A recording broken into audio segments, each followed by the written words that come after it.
Things are probably going to be very different for you and your organization over the next 10 years than they have been for the last decade. And in times of change, it is the organizations with futures thinking and foresight orientation that thrive.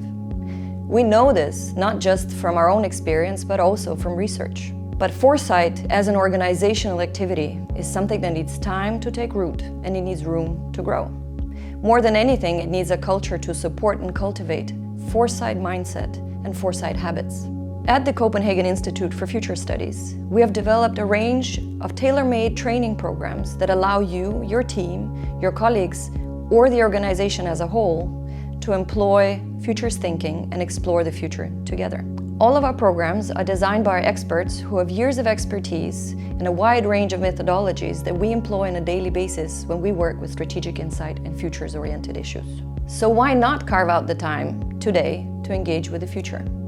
It is our experience that if you do this together as a team or as an organization, it is stickier, it lingers longer, and it stays with you in your daily work. This enables you to turn foresight into strategic insights and actions.